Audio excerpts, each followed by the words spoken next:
bounce like a loop machine. Going around town, people trying to get down. Hello, this is Brian Fulford with the BCSN Sports Wrap Midweek Report, brought to you by our friends at computerratings.com, featuring the Versus Sports Simulator. That's COMPUGHTER ratings.com. And that's the site where you can go and get some great analytics to give you a winning edge, as well as use the Versus Sports Simulator to predict and break down some of the games that are happening, not only in college football, black college football, but also in the NBA and NFL. All right, so I want to thank everyone who has been following along with us this past week. It's been an exciting week to be able to just kind of cover black college football and really engage with some of you guys who are watching us on Twitter.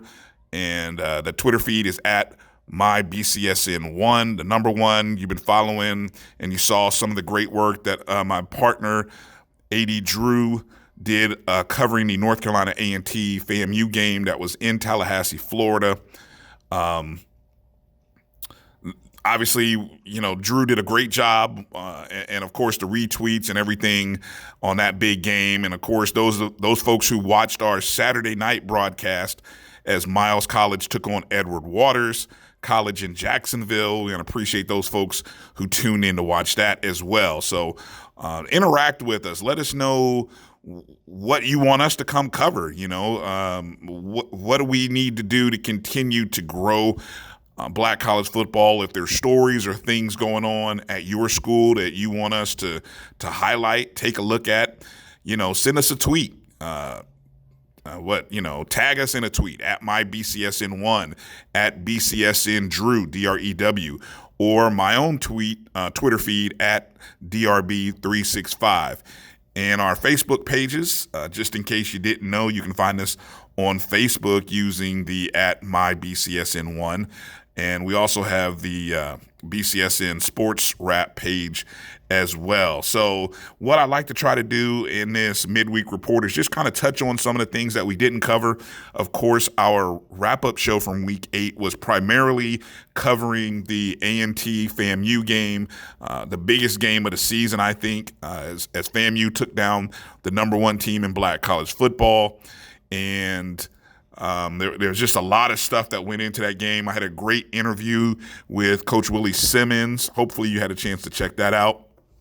And so I guess the first thing I'll start with is really just kind of talking about the last 2 days. And this is going to be the last, I think I'm going to hopefully talk about it and report on it because, coming out on – now I did the interview. Let me just set it up here. I did the interview with Coach Simmons on Monday afternoon, maybe about 5:30, 6 o'clock, not knowing that Coach Sam Washington in his press conference Monday afternoon had kind of dropped some comments that he felt North Carolina A&T, his team, lost to a quote-unquote lesser team. Now, I still maintain I don't know whether that was just coach speak, just the arrogance or bravado, however you want to look at it, or confidence might be another word of saying it.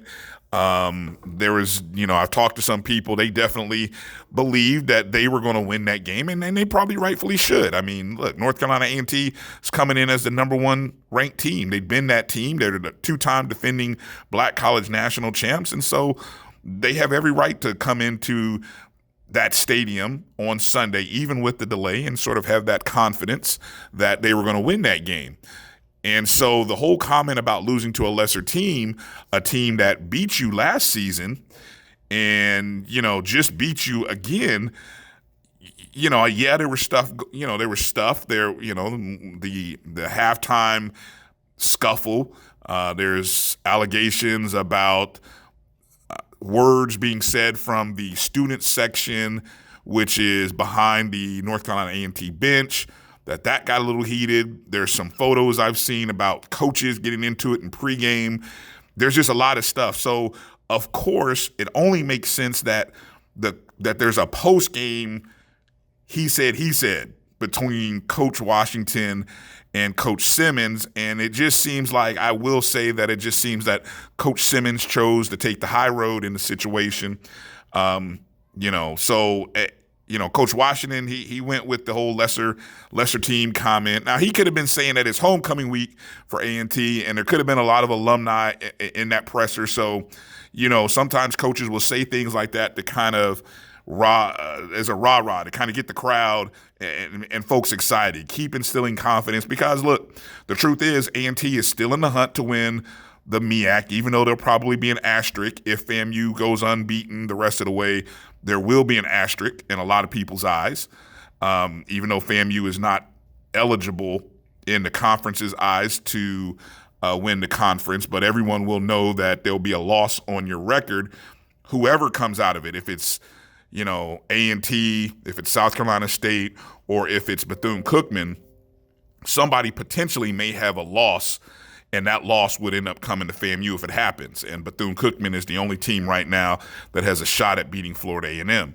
So there's that. And so you got to say things to kind of keep your crowd inspired. And so then Tuesday, Willie Simmons responded to the lesser team comment. Now, remember, in my interview, he took the high road. He wanted the focus to be on the great game and not on the scuffle. And this is even him probably not even knowing that Coach Washington's comments were made or said. And so the main headline, the main quote that comes out of Tuesday's press conference from Willie Simmons was that he said, obviously, we were much better coaches than they are. We were able to take the lesser football team and beat them 2 years in a row. Ouch. I mean, that is a slam dunk in your face, like DeAndre Jordan when he just murdered Brandon Knight. That was a beautiful dunk by Willie Simmons, just all in Sam Washington's grill. And so that right there shut it down. It shut it down. Let's just table this until it's time to get into preparations for the 2020 season. And we'll just leave it at that. I think both teams can now move forward and get ready for the upcoming week ahead. And so that's who FAMU has. FAMU takes on Morgan State. They travel up to Baltimore, and Bethune and North Carolina A&T gets ready to take on a homecoming opponent this upcoming weekend. And, shamefully, as I'm sitting here with all my notes here, I can't even recall off the top of my head who they play, just because. But we'll get into that, talking about that in this upcoming show at the end of the week, our Week 9 preview show. So, all right, that's it. I'm going to close the book on North Carolina A&T, FAMU. And now that I've closed the book, everybody's poll. Obviously, you saw Florida A&M jump into the national FCS polls.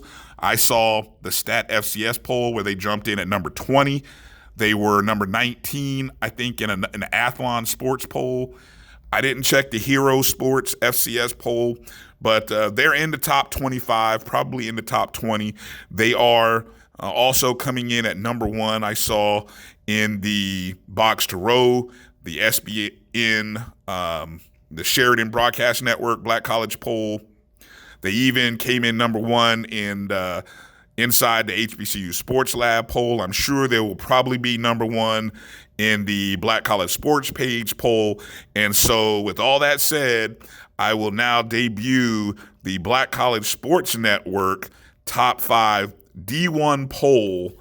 And we break our poll up in a D1 featuring the FCS schools. And then we have what we call an under D1, which includes Division II and NAIA schools. So for us, I'm going to start right at the top, and that's going to be FAMU. Florida A&M coming in at number 1 in our poll. The Rattlers, winners of now 6 in a row, I believe 6-1 is their record, 4-0 in conference. In just 2 weeks' time, FAMU has moved in our poll from entering at number 5 prior to South Carolina State, jumping to number 3 after South Carolina State, and now jumping to number 1. And if you look at the resume at the Rattlers, I mean, they've beaten Southern, They went on the road to beat South Carolina State. They beat North Carolina A&T. Potentially, with a win over Bethune, there may be nobody in black college football who will have beaten the quality of opponents that FAMU has, and they will make a very hard argument for a lot of people to be the black college national champions should they finish out the season. But still got 4 weeks to go, so we're not going to put the horse before the cart. Coming in at number 2, Bethune-Cookman staying steady. The Wildcats with a 35-22 win over Norfolk State. I'll get a little bit to that game in just a second. Number 3, Alcorn State. They got a big game coming up this weekend against Southern, so I think that will tell a lot about both of those teams and just the likelihood of whether we'll see those teams again in the SWAC championship game. Number 4, North Carolina A&T, of course, dropping from number 1 down to number 4. And then number 5, still staying steady, is South Carolina State, who got a win on homecoming for Coach Buddy Pugh. More about that in just a minute. So look at that. 4 teams from the MEAC in our top 5 and many people's top 5, top 10. Just a stronger conference right now than the SWAC, in most people's opinion. And so moving over to our top 5 under D1, still number 1 with winners of 7 in a row, still unbeaten, is Bowie State, the Bulldogs at number 1. They got a win over Virginia State on the road, ruined Virginia State's homecoming. Number 2, Virginia Union, the Panthers. I mean, finally we got a showdown coming up, 1 versus 2. That's going to be a big matchup let's see, where's that game? I think that game is going to be in Bowie, Maryland, if I'm not mistaken. So that will be one of our games of the week. Number 3 is Miles College. Miles with the win over Edward Waters that we covered over the weekend. They are 6-1. And then 2 new teams coming in at 4-5. Previously, Langston and West Virginia State were 4-5 in the poll last week, but both teams lost.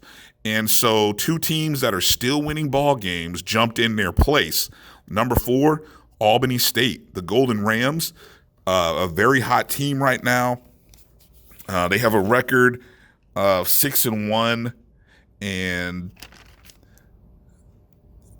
things are looking. Some big contests coming up for Albany State in the next couple of weeks. Over these next 3 weeks, the final 3 weeks of the SIAC. Number 5, Fayetteville State, and the Broncos come in at number 5, and they too are 6-1. And maybe, I'm a little critical of the schedule, but it is what it is. They can't do anything about that. And so it's good to see them make the poll. It just goes to show that there's a lot of tough competition in D2. I mean, we've gone back and forth, AD and I, a few times about who should be in the top 5 from out of the Division II and NAIA level, just because there's that many teams that are competitive. It should be noted, Bowie State 7-0. They are one of 14 teams still unbeaten in Division II. Last week, there were 16 teams, so 2 people picked up their first loss, and Bowie still goes strong, and of course, they have a tough challenge coming up this weekend. So, like I said, what I want to do is I'm going to just go through some of the games because we didn't break the games down last week from week number 8. Just some quick bullet points of some different news and notes and some things that I saw, and then kind of spotlight some of the top performers, and then we will shut it down and get ready to look ahead towards week number 9. So I thought I'd start in the SIAC just as I go through some of the games and just some of the quick little thoughts. I'll start with Miles, who played Edward Waters. They won that game, of course, 49-28. There were 35 penalties for 349 yards in that contest and 77 points scored. Tell me the last time that you saw that many penalties for that many yards and that many points. Unbelievable. Miles was able to kind of get back on a winning track, and so they are now 6-1, 3-0, unbeaten in conference play. And 3 weeks left in the season, and they seem to be racing towards that showdown with Tuskegee, who don't sleep. Tuskegee, after the win over Central State, 21-10, Tuskegee is now sitting at 3-1 in the West Division, 3-4 overall. And, so, I mean, look, a win over Miles, if Tuskegee keeps going, and they have a win over Kentucky State, so they are sitting cleanly in second place. And that end of the season matchup against Miles is going to be for the West Division if things continue on. Tuskegee held Central State to 112 total yards of offense, 48 of those rushing yards. So an unbelievable performance by Tuskegee's defense.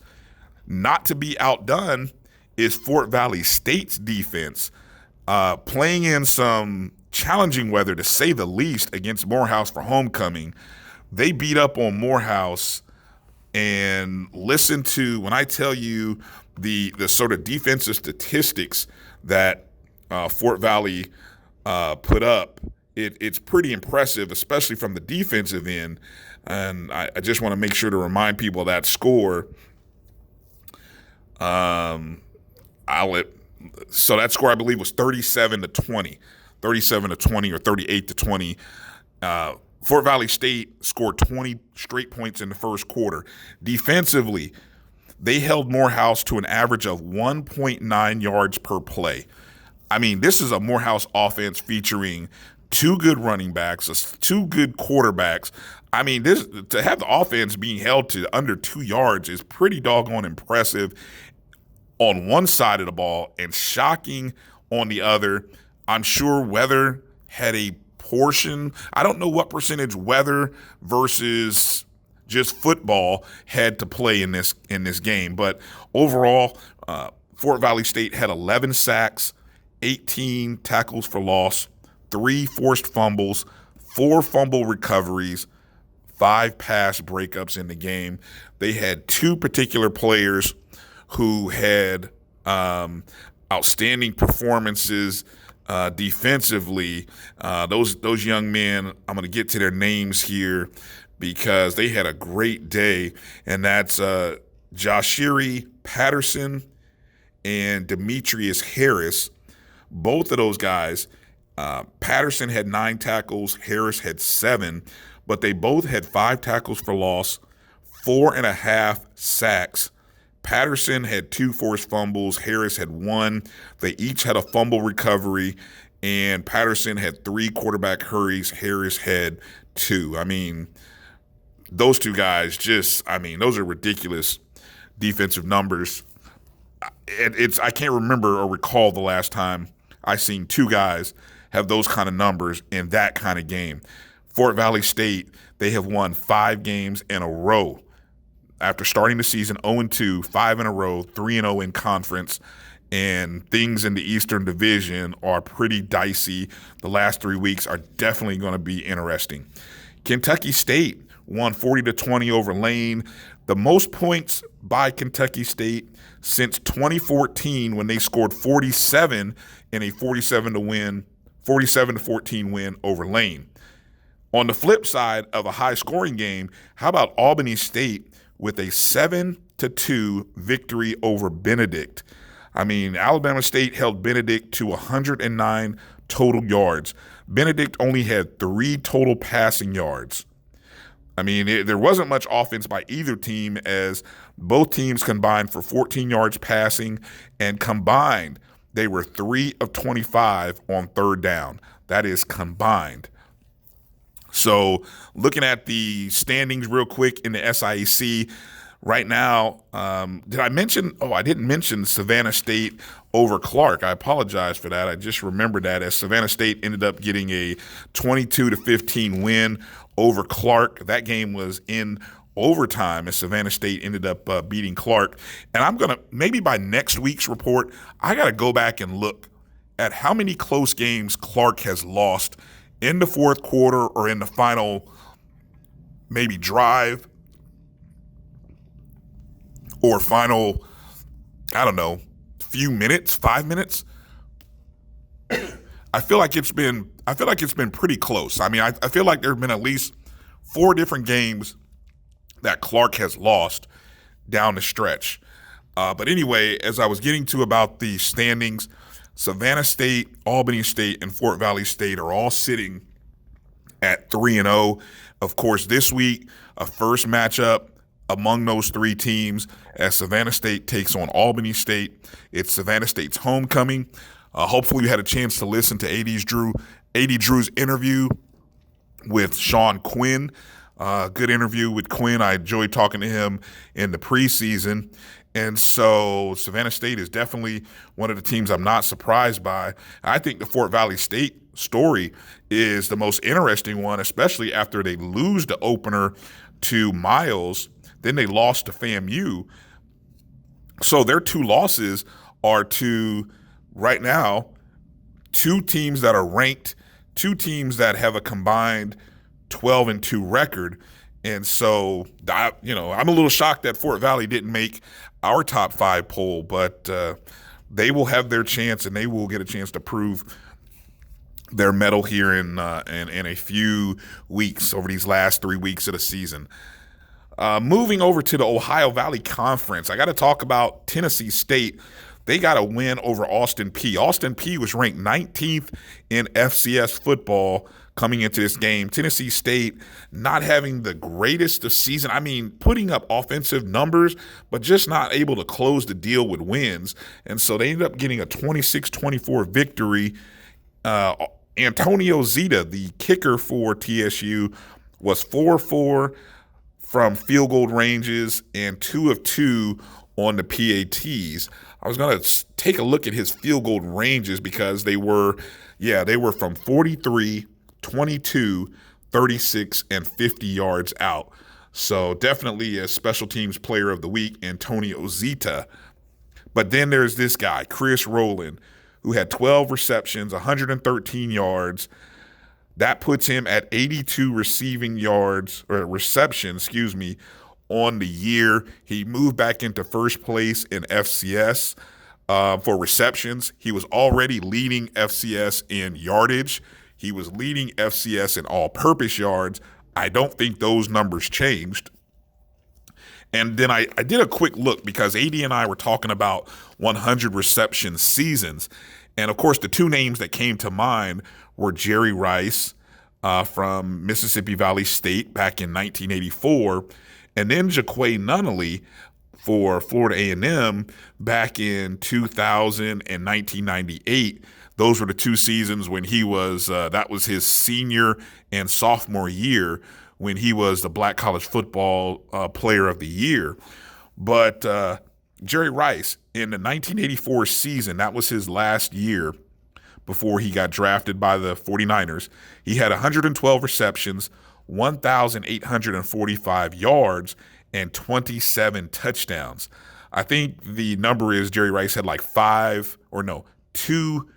5-touchdown games that year, something ridiculous like that.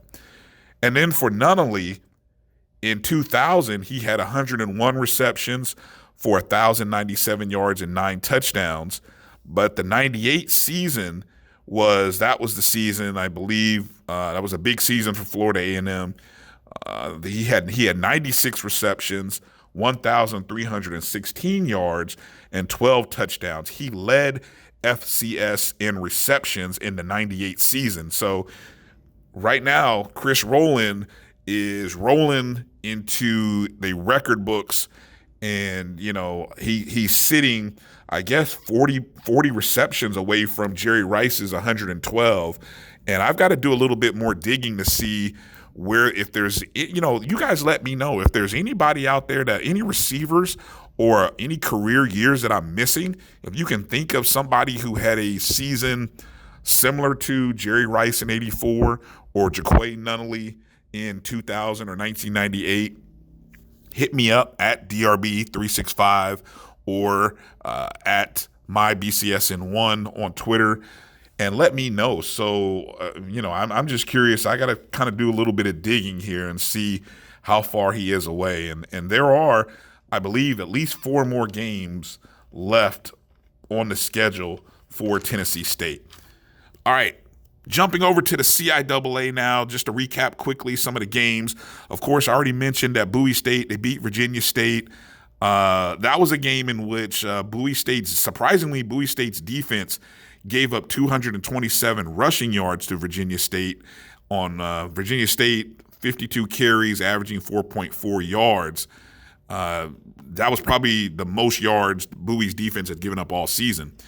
And then, of course, Jerome Johnson for Bowie has taken the torch, so to speak, from Amir Hall, and he is having a great season. He was responsible for 253 of the 294 offensive yards in that game. He had 3 touchdowns, and of course, he hasn't started every game this season, but he has been a big factor, whether it be rushing or passing, almost like Amir Hall. Pretty interesting. For the junior who sat behind Amir Hall the last couple seasons, watching him do what he did. And then, of course, their big matchup is going to be Virginia Union. They came away with a 41-34 win over Shawan. They actually had to come from behind as Shawan jumped out to a lead. And it was actually the first 100-plus yard rushing game for Tobias Taylor of since week one, when he put up a nice number on Hampton. Let's see, in this game he was 26 carries, 120 yards, 2 touchdowns. He also had 5 catches, 82 yards, and another touchdown. So is this the point of the season where Tobias Taylor starts getting hot?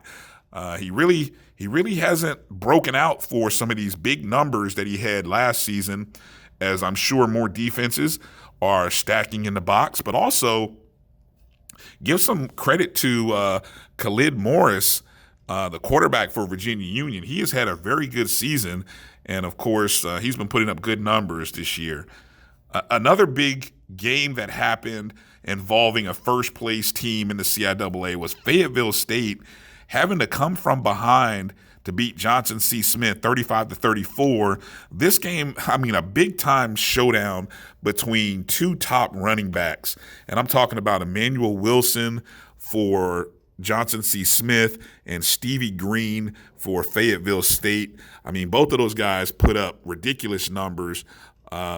Wilson, 195 rushing yards on 21 carries, 3 touchdowns. Stevie Green, 183 rushing yards on 27 carries and 4 touchdowns. So, those guys put on a show. It took for Fayetteville State, they had to actually come back as they found themselves down. I believe it was 23-34. They found themselves down 2 touchdowns and actually had to come from behind, and including a big touchdown play with a couple of minutes left in the ball game, like a 43-yard touchdown pass that put Fayetteville State over the top and kept them on their winning streak, which is up to 5 games now.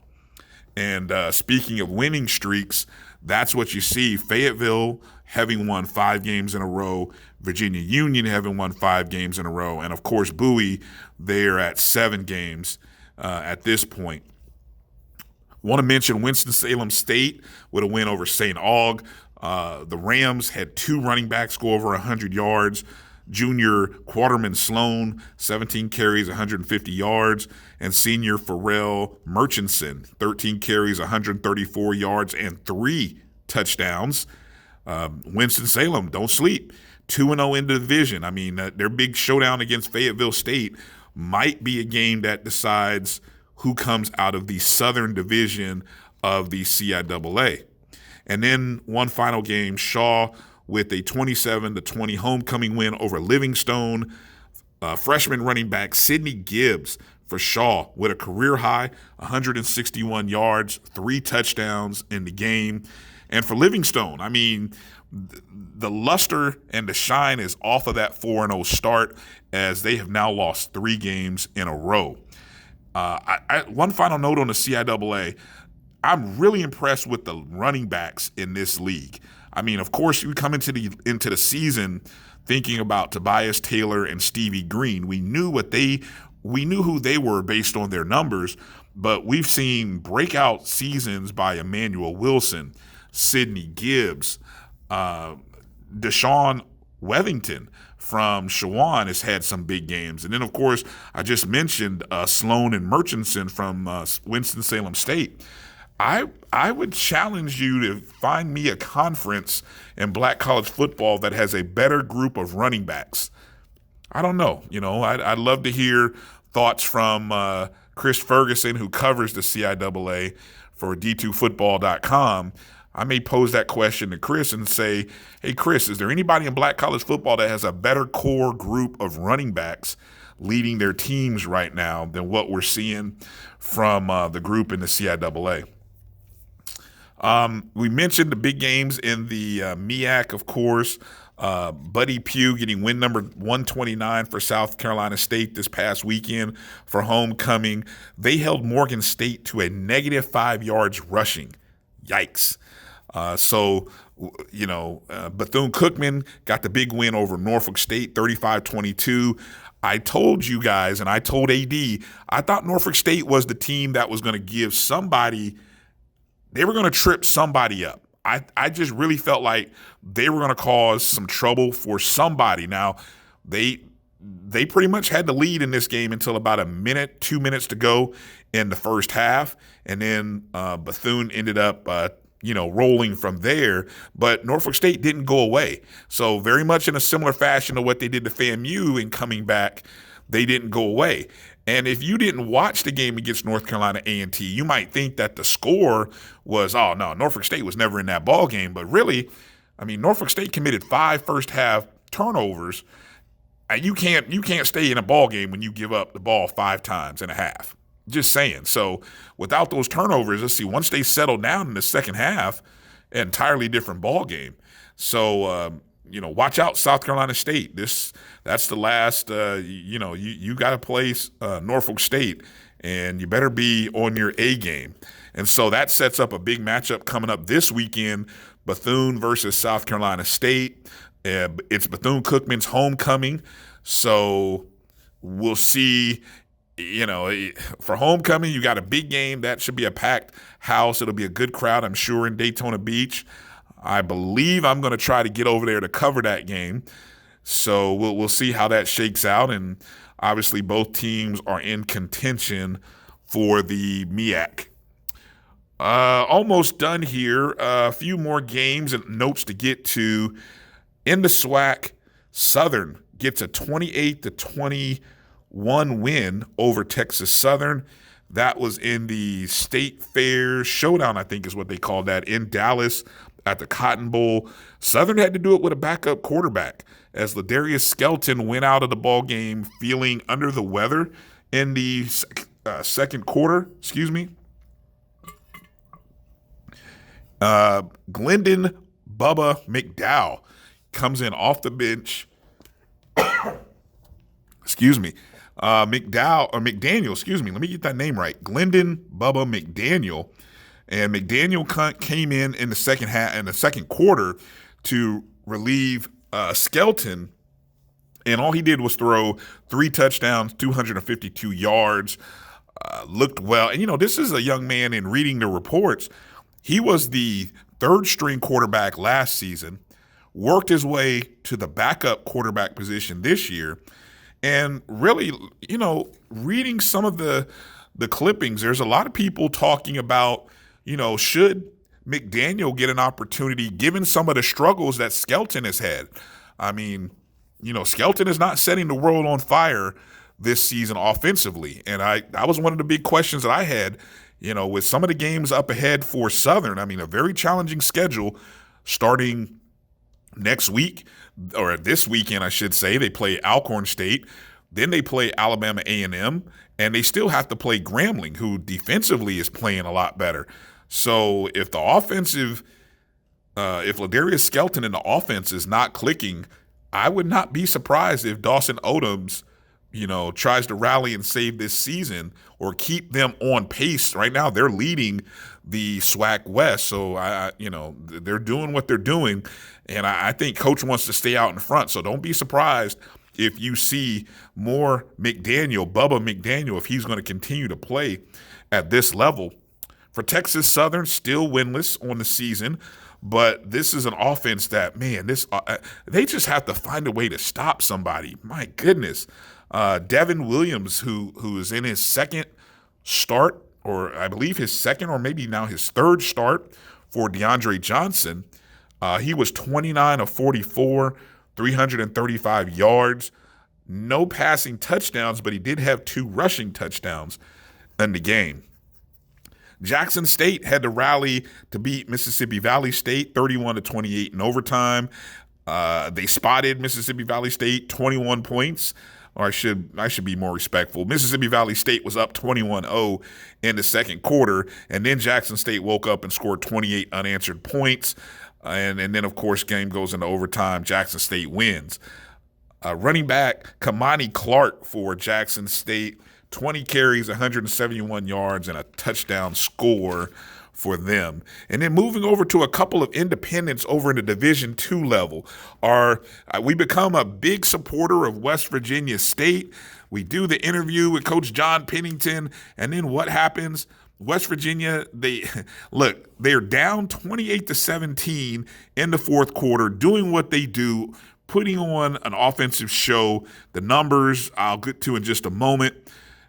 They scored 2 consecutive touchdowns, take a lead 31-28 with 1 minute and 8 seconds to go. Winning close games is what they have done the last 3 to 4 games in the conference. It wasn't to be this time, as they gave up 60 yards in 3 plays and 33 seconds, and they end up losing to Urbana of Ohio 35-31. But that did not stop the numbers from just the various players at West Virginia State. I mean, they're outstanding. Again, starting with Austin Hensley, the quarterback, 380 passing yards, 3 touchdowns on 20 completions.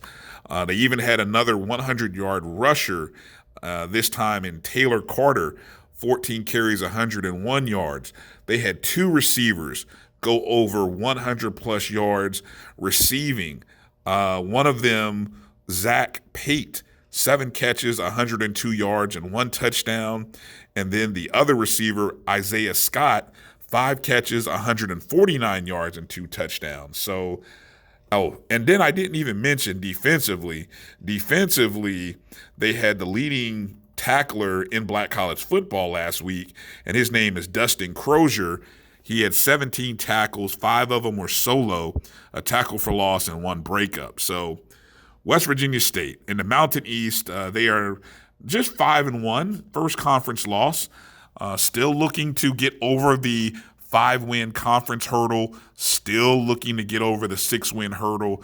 They've been 6-5, 5-5 in conference the last 2 seasons. And so we'll see. They're still in the hunt. They're still in the top 3 or 4 in the division, in the conference. So they still have an opportunity, and we're rooting for them. We're rooting for Coach Pennington and the Yellow Jackets, no doubt. And then last but not least, I got to mention a team that got their first win of the season, the Lincoln, Missouri Blue Tigers, with a 27-9 win for homecoming. There's nothing like playing another winless team for homecoming and coming up with the win. And that's what Lincoln did. And congratulations to the Blue Tigers. And congratulations again to the offensive line that's blocking for Hosea Franklin, as he would rush for 205 yards and a touchdown. That puts him at 1,001 yards on the season. He is first in the conference in the MIAA, and he is third in rushing yards in Division II. Wow, just some spectacular numbers. So just to recap some of the top passers from the week, Devin Williams had the most completions and attempts. He was 29 of 44. Austin Hensley had the most passing yards, 380 yards. And Kedrick Patterson of Elizabeth City State had 5 touchdown passes, as Elizabeth City State would get a win. Overall, Patterson was 18 of 27, 343 yards, and 5 touchdowns. Some of the top rushers, I already mentioned Hosea Franklin, the top rusher, 205 yards, was the most of any HBCU player. Stevie Green actually tied with McKinley Habersham for the most rushing attempts with 27, and Stevie Green had 4 touchdowns to lead all running backs in Black college football. Receptions, Chris Rowland with the most receptions with 12, and receiving yards goes to DeJuan Green of Elizabeth City State with 184 yards and 3 touchdowns, 10 catches. So he not only had the most yards, but he also had the most touchdowns. And the young man who had the highest yard per catch average, Jared Scott of Prairie View A&M, he had 4 catches, 145 yards, along with 2 touchdowns for an average of 36.25 yards per catch. Wow. Already mentioned Dustin Crozier with 17 tackles. Keontae Hampton had the most solo tackles with 10. And also I mentioned Jashiri Patterson and Demetrius Harris with the most tackles for loss, 5, and the most sacks, 4.5, of any HBCU football player, those 2 young men from Fort Valley State. And, of course, can't forget Antonio Zita, 4 of 4 from field goal ranges of 43, 22, 36, and 50. And then he was 2 of 2 PATs. So in total, 14 points coming from the leg of Antonio Zita of Tennessee State. All right, so I think that was a healthy little midweek report, and I appreciate you sticking in there and listening to it. Coming up later this week, we have our Week 9 preview show, and just to give you a quick little teaser of some of the games that we are looking at for this upcoming week, we have Virginia Union at Bowie State, Northern Division showdown in the CIAA, Grambling at UAPB. That potentially might be a SWAC West elimination game.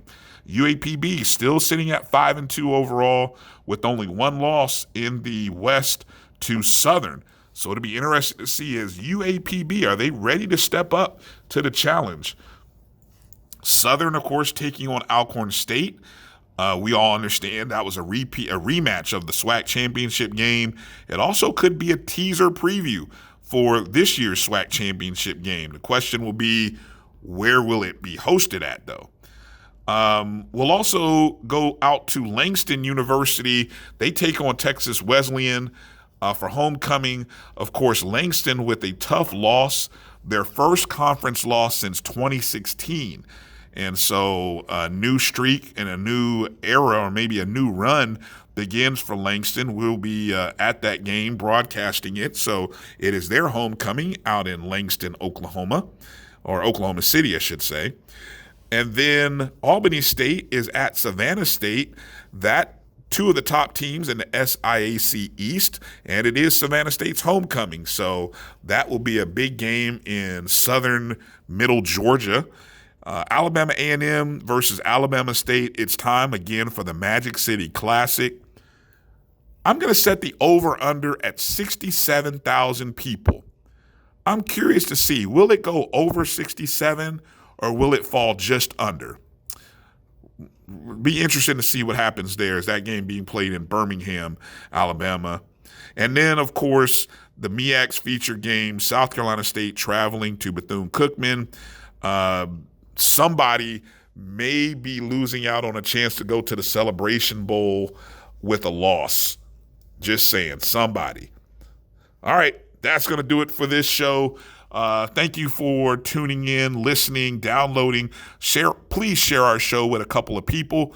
I want to remind you again, if you want to get down with some great predictions and some great statistical analytics of college football games, black college football games, go visit our friends at computerratings.com,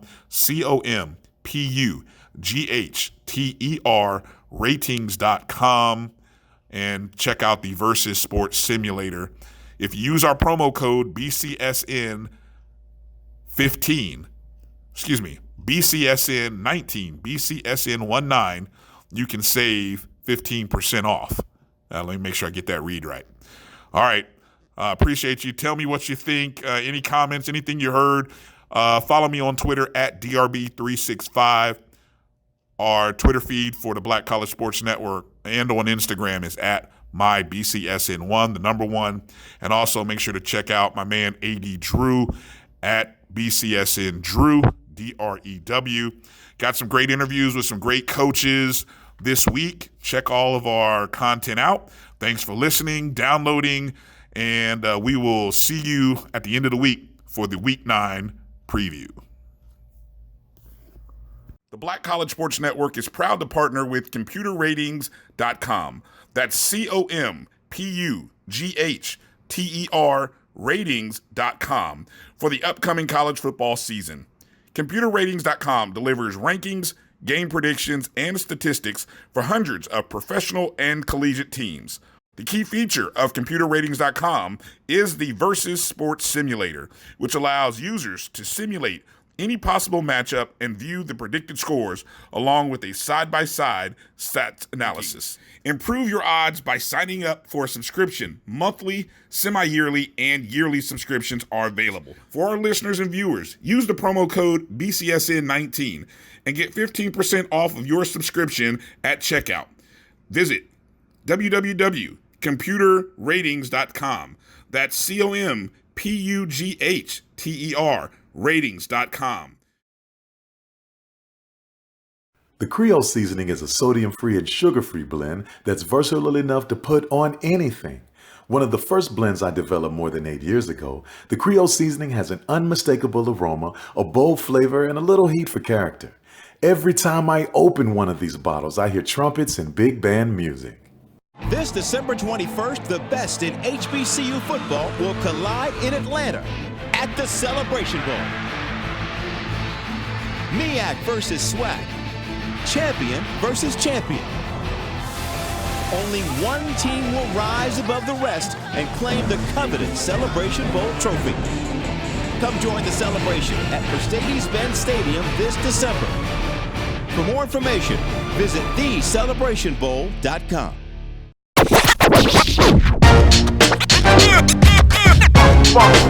It's like a loot machine.